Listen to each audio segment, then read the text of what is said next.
स्वागत है जी आपका गेम चेंजर्स पर। मेरा नाम है आकाश और बात करेंगे जसप्रीत बुमराह की। जसप्रीत बुमराह को लेकर एक बड़ी अपडेट आई थी जिसके बाद मुंबई इंडियंस फैंस बहुत ज्यादा डर गए थे। अब देखिए, इंजरी स्केयर तो बहुत सारी टीमों के लिए है जो कंटेंडर्स हैं। आरसीबी की हम बात कर लें, अभी हेजलवुड का पता नहीं है भाई कब तक वो अवेलेबल होंगे। दयाल तो ऑलरेडी आपके रूल्ड आउट है, उनका इंजरी का मसला नहीं था, लेकिन स्टिल वो काफी कुछ लैक कर रहे हैं। सिमिलर केस हम केकेआर की अगर हम बात करें, 3 फ्रंटलाइन सीमर्स आपके बाहर हैं, तो इंजरी का केस अभी बना हुआ है। लेकिन यह था कि भाई अगर मुंबई इंडियंस जसप्रीत बुमराह की सर्विसेज मिस करती टूर्नामेंट की शुरुआत में, तो मुंबई के लिए फिर वो 6 टाइटल, जिसके लिए अभी रोहित शर्मा ने जब इनका इवेंट भी हुआ था कि भाई we will try to bring the 6 title, वो पहले से ही आपको उन चांसेस को एक बड़ा डेंट लग जाता। क्योंकि यार ऑब्वियसली आपको पता है जसप्रीत बुमराह यार one man show, one man army, world cup जिताने में उनका जितना बड़ा रोल था, इस वक्त रिदम इतनी तगड़ी चल रही है, तो उनके लिए जो ब्रेक लगा, मतलब ये कह सकते हैं कि सेंटर ऑफ एक्सीलेंस में क्यों रिपोर्ट करा था जसप्रीत बुमराह ने? क्या वो कोई इंजरी स्केयर था?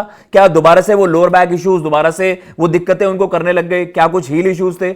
ऐसा कुछ नहीं था। जो रिपोर्ट आई है वो कहीं ना कहीं मुंबई इंडियंस फैंस को बहुत ज्यादा एक रिलीफ वाली खबर है और आप खुश हो जाइए क्योंकि Jasprit Bumrah is set to feature पहले ही मैच से कोलकाता नाइट राइडर्स के वर्सेस, जब वो अपने घर में ही वानखेड़े खेल रहे होंगे, तो वहां पर उसी मैच से आपके जसप्रीत बुमराह अवेलेबल होंगे। और पहले भी हमने देखा है भाई, जिन सीजन्स में बुमराह की थोड़ी सी अवेलेबिलिटी का इशू रहा है, वहां पर मुंबई इंडियंस फंसती ही है। ऑब्वियसली यार उनके दम पर, और उनका एक नाम है, जब मलिंगा और बुमराह की जोड़ी रहती थी तब तो अलग ही लेवल पर डोमिनेट करती थी मुंबई। इवन मलिंगा के बाद भी बुमराह पर आप इतना, यार बुमराह ने पिछली बार भी आपको जो मैच आपके हाथ से निकल रहा था, गुजरात वाली गेम, आते हैं मैच खत्म करते हैं। इस वर्ल्ड कप में आप देख लीजिए अगेंस्ट वेस्ट इंडीज गेम आप देख लीजिए, उनका ओवर होता है वो पूरा ही मैच पलट देते हैं। सेमीफाइनल उनका जिताया हुआ मैच था यार, 500 रन पूरे मैच में लग जा रहे हैं वहां पर, लेकिन बुमराह आपको अलग ही लेवल पर ऑपरेट करते हुए नजर आते हैं। तो बुमराह अगर आप मिस आउट करते तो चाहे कितने भी तगड़ी बैटिंग आप खिला लो, चाहे आप कितना भी खेलो, और डेप्थ आप देखो मुंबई के पास, विदाउट बुमराह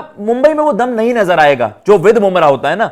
तो ये है अभी जो आपके साथ जो कंटेस्ट कर रही हैं टीमें, वो तो लैक कर रही हैं। सभी टीमों में लगभग ऐसा लग रहा है कि यार इनके लिए अवेलेबल कौन है? मिचेल स्टार्क दिल्ली के लिए अवेलेबल अभी शुरुआत में नहीं है, ना पैट कमिंस वहां पर सनराइजर्स के लिए, हेजलवुड नहीं है आरसीबी के लिए, केकेआर के 3 बॉलर्स वहां पर मिस आउट कर रहे हैं, लोकी फर्गसन का भी अभी पता नहीं है। तो कोई जो आपकी मेजर कंटेंडर्स है ना, वो कुछ ना कुछ लैक कर रही हैं। बट जसप्रीत बुमराह की अगर हम बात करें, उनके बिना ये स्क्वाड कैसा लगता, उनके बिना एक आइडियल 11 कैसे ही बन पाएगी? उनको रिप्लेस करेगा कौन? लाइक टू लाइक तो पूरी दुनिया में ही नहीं है जो जसप्रीत बुमराह को कोई रिप्लेस कर दे। लेकिन ये एक चीज है कि भाई इफ नॉट बुमराह तो कैसे आप अपने लाइनअप भी बनाते? कितना भी आप तगड़े बॉलर को पिक कर लो, फिर भी आपकी बॉलिंग में वो दमखम नहीं नजर आता। लाइनअप की अगर हम बात करें, किस तरीके से एक बेस्ट 11 बन रही है, स्क्वाड पर भी नजर डालेंगे, और कौन कौन से मैचेस अगर ये चीज होती कि यार थोड़ा सा इंजरी स्केयर होता, जो हम बात भी कर रहे हैं भाई, ये बीसीसीआई का ही एक डायरेक्टिव था। सेंटर ऑफ एक्सीलेंस में जब वो रिपोर्ट करने गए हैं, ऐसा बताया जा रहा है कि वो वर्कलोड मैनेजमेंट के तहत ही उनको वहां पर रिपोर्ट करना था। स्ट्रेंथ एंड कंडीशनिंग, कुछ बेसिक ड्रिल्स वहां पर वो करने गए थे, और एक समय एक तहत ऐसे कि भाई आपके जो बीसीसीआई के जो मेडिकल टीम भी है, उनके सामने भी आपको ये रिपोर्ट ना कि यार मैं आई एम कंप्लीटली फाइन, मुझे कोई दिक्कत नहीं होगी, क्योंकि उसके बाद भी आपका एक फुल फ्लेज्ड इंग्लिश टूर है। आपने इंग्लैंड के वर्सेस खेलना है, आयरलैंड का पता नहीं है अभी कि किस तरीके से वहां पर वो फीचर करेंगे, बट अब ओडीआईज में वो आपको फोकस करते हुए नजर आएंगे। तो इंग्लैंड में अगर हम जो बात कर रहे हैं ओडीआईज में, Jasprit Bumrah going forward ODI World Cup 2027, अब वो टी20 में शायद थोड़ा सा बैक सीट लें कि भैया टी20 की अभी उतनी कोई इमरजेंसी नहीं है, तो शायद वो टी20 इंटरनेशनल्स में कम फोकस करें, अब ओडीआईज में उनका फोकस ज्यादा होगा। एंड जो उसके अलावा हम डब्ल्यूटीसी की भी बात कर रहे हैं, रेड बॉल में भी शायद वो अपने आप को पूरी तरीके से अवेलेबल रखें। तो ये वर्कलोड मैनेजमेंट के तहत था, कोई इंजरी का मसला नहीं था। फेज 1 में जो हम बात भी कर रहे हैं कि जो मुंबई इंडियंस का पहला मुकाबला है वो अगेंस्ट कोलकाता नाइट राइडर्स है, वो आपका वानखेड़े खेला जाएगा मुंबई। तो ये था कि भाई ऑलरेडी केकेआर वीक है और मुंबई थोड़े से स्लो स्टार्टर्स रहे यार। इस बार उनको वो चाहेंगे अगर टाइटल जीतना है, टाइटल अगर उनको जीतना है तो इस बार वो विनिंग वेज में पहले से ही आ जाएं। वो पहले आखिरी वक्त वाली चीजें ना रख दें, क्योंकि वो प्राइम मुंबई की बात अलग थी कि भैया 8 में से 6 जीतने, 8 में से 7 जीतने, वो कर जाती थी। लेकिन इस वक्त मुंबई अंडर प्रेशर है भाई, और इस बार अगर टाइटल नहीं आया तो एक एक को रगड़ा जाएगा वहां पर। तो ये है, पूरी टीम को भी वो भुगतना पड़ सकता है, तो वो नहीं चाहेंगे कि भाई किसी भी तरीके से हमारे स्टार प्लेयर्स मिस आउट करें।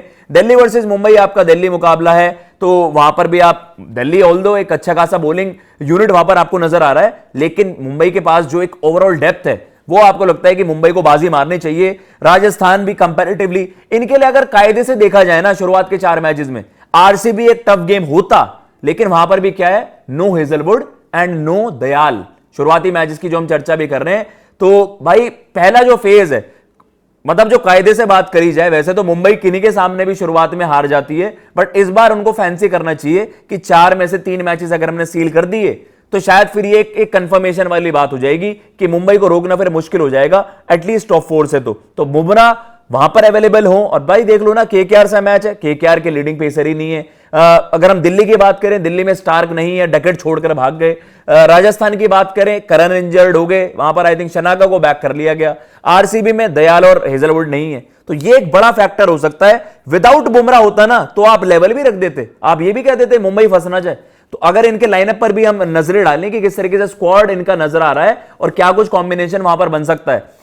अगर देखो भाई, बैटिंग तो आपको पता है, क्विंटन डिकॉक वहां पर हैं, रोहित शर्मा वहां पर है, स्टार स्टडेड लाइनअप है भाई। फिर तिलक जबरदस्त फॉर्म में भी रहे, अभी वर्ल्ड कप में देखा शुरुआत उतनी अच्छी नहीं हुई, लेकिन फिर उन्होंने कैपिटलाइज कर लिया जब वो थोड़ा सा उनके बैटिंग ऑर्डर को वहां पर स्विच कर दिया। लेकिन फिर स्काई है, स्काई का पिछला आईपीएल बड़ा नेक्स्ट लेवल गया था, वो भी रिदम में आने की पूरी कोशिश करेंगे। हार्दिक पांड्या, देन आपके पास जो कह सकते हैं कि वो असला बारूद भी बहुत तगड़ा है भाई। आपके पास रदरफोर्ड है, आपके पास विल जैक्स हैं, नमन धीर आपके पास हैं, सैंडर को आप किस तरीके से यूटिलाइज करोगे, कॉर्बिन, डेप्थ बहुत अच्छी है, देखना पड़ेगा आइडियल 11 इनकी किस तरीके से बनेगी। लेकिन बॉलिंग फ्रंट पर अगर मैं आपको बोलता कि यार इसमें से आप जसप्रीत बुमराह का नाम हटा दो, भाई तुम 7 क्या 8 के 9 बल्लेबाज खिला लो, आपके रन्स रोकेगा कौन, आपको मैचेस जिताएगा कौन? विदाउट बुमराह आपको फिर मुंबई की टीम वो एट पार, वो एवरेज टीम ही लगती है। सॉरी टू से, एक बॉलिंग फ्रंट पर अगर हम चर्चा कर रहे हैं तो फिर वहां पर आपकी टीम थोड़ी हल्की ही नजर आती है। बुमराह एक बहुत बड़ा, यार बुमराह के बिना हमारे इंडियन बॉलिंग में भी हमें लगता था कि यार बचाएगा कौन, बुमराह तो उस लेवल पर ऑपरेट करते हैं ना, तो वहां पर यही नजर आता है कि विदाउट बुमराह इनके लिए वो इंडियन रिप्लेसमेंट भी फाइंड करना बहुत ज्यादा मुश्किल हो जाता। बोल्ट है, बोल्ट के साथ बुमराह, देन आप थोड़ा सा वर्कआउट कर सकते हो चीजों को।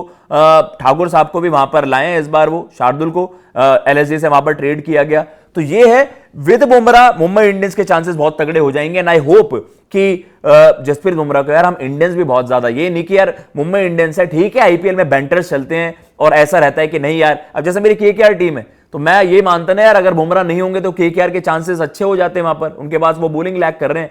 बट एक इंडियन फैन के तौर पर यार, अपना चैंपियन है, अगर उसको थोड़ी सी भी होती दिक्कत, इंजरी का स्केयर होता, तो पूरे इंडिया को वहां पर पसीने छूट जाते हैं कि यार कुछ ज्यादा बड़ी, कुछ गंभीर सिचुएशन वहां पर ना हो। क्योंकि भाई वही है, कोहिनूर ही है बॉलिंग में आपका, वही वो काम करते हैं जैसे हम विराट को कहते हैं कि आपके सबसे बड़े मैच विनर, रोहित ने मैचेस जिताए हैं, सचिन सर थे भाई, बॉलिंग में अपना जसप्रीत बुमराह है, हीरा है। और वी आर होपिंग कि पूरे आईपीएल फिट रहें, वर्कलोड मैनेजमेंट भी उनका सही तरीके से हो। पहले भी हमने देखा है कि यार पता नहीं आईपीएल में खिलाड़ी क्या पता, मतलब 80% फिटनेस के साथ भी शायद खेल जाते हो, क्योंकि कमिटमेंट्स उस तरीके की होती हैं। बट बुमराह को प्रिजर्व करो भाई, नेशनल ट्रेजर है, अगर ऐसा कुछ मसला हो तो उन्हें रिस्क मत करना। बहरहाल ये था, पूरी अपडेट थी ये कि भाई उन्होंने सेंटर ऑफ एक्सीलेंस रिपोर्ट करा था, बट फॉर्चुनेटली कोई इंजरी का मसला नहीं है। अगर ये अपडेट आ जाती कि बुमराह बाहर हो रहे होंगे सर्टेन मैचेस के लिए भी, तो मुंबई इंडियंस इस बार भी हाथ जोड़ते रह जाते, कहते भाई इस बार भी अपना टाइटल, वो 6th टाइटल से हम रह जाएंगे। और इस बार अगर आप नहीं टाइटल जीते, मैं इस बार टॉप 4 की बात नहीं कर रहा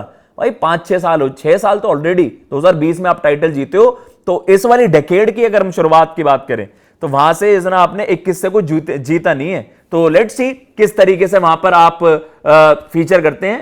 and Jasprit Bumrah, we are waiting for him, and let's see क्या इस बार मुंबई इंडियंस वो 6ठा टाइटल जीत पाएगी। बुमराह के साथ तो बिल्कुल आप उनको टॉप कंटेंडर मानोगे, एंड बाकी फॉर्म बताएगी इस टीम की। मैं लेता हूं इजाजत, जय हिंद, जय भारत।